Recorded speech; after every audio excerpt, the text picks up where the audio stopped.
Okay. Where can I put you?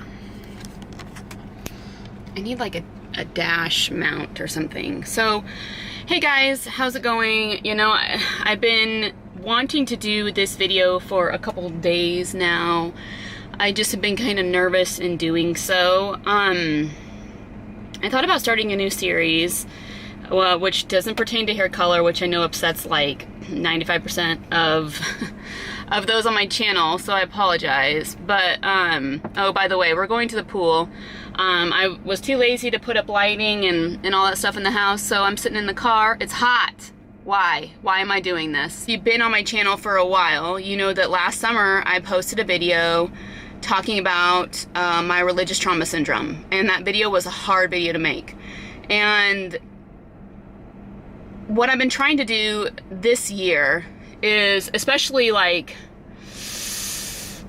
I feel like when I say this year, I want to say like January this year, is I'm trying to reprogram myself, right? If you don't know what religious trauma syndrome is, you're welcome to go look it up. I know I don't have it as bad as many. I have a coworker that, God bless her soul, because like she was telling me about how the other day there was this gorgeous sunset and the sun was shining through the clouds, and she said growing up she could never enjoy those sunsets because it always reminded her of the rapture, and that the rapture was going to come. And so those beautiful sunsets actually created a lot of fear growing up. So, you know, and I thought about that and I was like, dang, it's hard talking about this because I do have a lot of family and a lot of close friends who watch my videos. And so I try to be gentle in the way I talk about these things.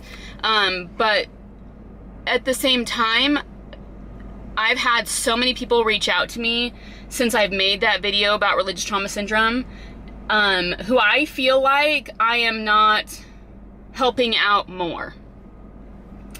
So I thought it would be a good idea for me to start this. I'm already like getting sweat in my upper lip. Oh my gosh. But I thought it would be a good idea to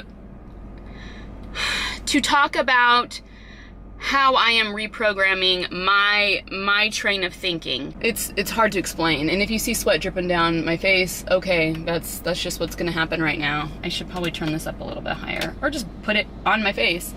So I have these like aha moments where I'm like, oh, that's how it really is. Like, I should have understood it this way. The one that came up the other day, I was talking with my family at the dinner table, was the phrase, love the sinner, hate the sin. I'm going to preface this saying that this may have just been those in my social circle growing up. This may just have been the leaders that taught me growing up, okay? I'm not saying this is everyone who's a Christian. Growing up, and I myself did this as well.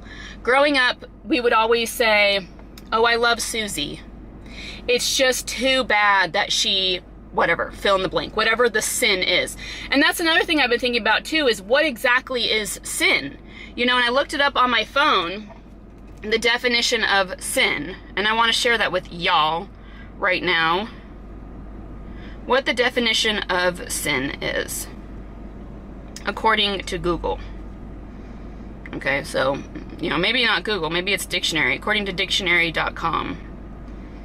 If it'll pop up.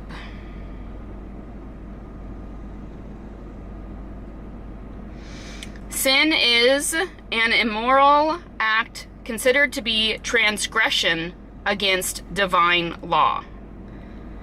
Well, I personally feel like every religion has their own divine laws, and I felt like I could never wrap my head around, like, why is it that in my religion, to drink alcohol is a sin, and yet for some in other religions, it's not. So who is right? You know, and of course, those in their own religions would state that they are right, which is hard for me to wrap my mind around. Who is really right when we all believe that we are right? What I have found is that you connect to God, to source, to whatever it is your divine source of power is through your heart. I don't believe it's externally outside of you. I used to think that all the time. I used to think that God was this man standing behind a curtain far, far, far away that I could never see because I was never good enough to see him or to be in his presence or anything. And because of that, I was always scared to open myself up to this being. And because I was scared to open myself up to this being, I was scared to open myself up to me. And that did a lot of damage to me growing up. And so because I felt like I was already an evil person, granted, I wasn't. I would then hear what I thought I believed. So I think it's all manifesting. So here I'm thinking that I'm a sinner deep inside, and so therefore I am hearing the parts that the leaders taught me that I am a sinner. So it could be that my leaders taught me great and wonderful, beautiful things, but I only heard the bad parts because that's what I thought within me. And that's what I believed within me. You get what you manifest. Like, if you believe you're only worth this much, guess what? The people in your life are only going to treat you that much. You see what I mean? Or you're only going to attract people in your life that are going to treat you that way. You're not going to suddenly... Now, granted, there are what I call game changers, people who will come into your life and completely change the game and show you how you should be treated or who you really are, all that kind of stuff. Anyway, so love the sin or hate the sin. You need to find God, whatever God is, the universe, your higher self. You know, I don't want to generalize and say this is just for Christianity. I want to say this is for like all people throughout all walks of life, believing whatever you want to believe. That you find those answers in yourself. I believe we are programmed within to have all the answers.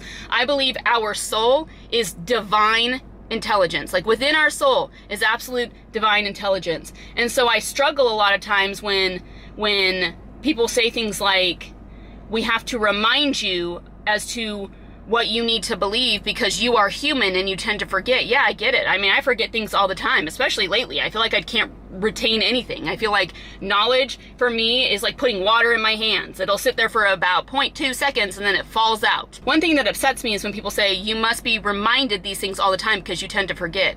But I realize now that if it's true and right and correct within your soul, you will not forget.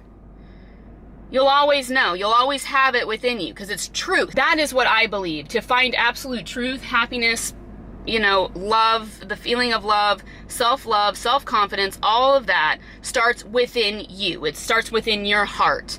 And you grow from there. So if you want a relationship to God, get the relationship with yourself. Listen to yourself. That is where you get a relationship to God, in my humble opinion. You can debate me all day long. That's cool. You can believe what you want to believe. That's cool. So when Christ in the Bible said, love the sin or hate the sin, I struggled being like, okay, well, what exactly is a sin? Like, what, Christ, what are you saying? What is a sin? Is it drinking alcohol? Because technically in the Bible, he drank wine, right? Christ loves us so incredibly much, like us individually, you individually. He loves you as you are completely because he knows you as you are at your core. So he wants you to have a pure heart so that you can constantly be in communication with your higher self, with God, with the universe. And so what I think he's saying is when he says love the sin or hate the sin, he's saying I freaking love you no matter what you do. It doesn't matter if you go to church on Sunday or not. It doesn't matter if you drink alcohol or not. It doesn't matter if you do drugs. It doesn't matter if you're living a nightlife that is just immoral. He hates the sin because the sin is what disconnects you from your heart. So I'm wondering if sin is just relative to whomever you are. If you're prone to addictions, like if you're prone to being addicted to things, stay away from things that will keep you from being pure to hear the answers that you need in your life. I think that's what he's saying. He's saying, I hate the addictions. I hate whatever it is that will remove you from being able to hear the answers within. But I love you. I love you. I know your worth. I know you by name. Regardless as to what you do, I love you. So those are my thoughts.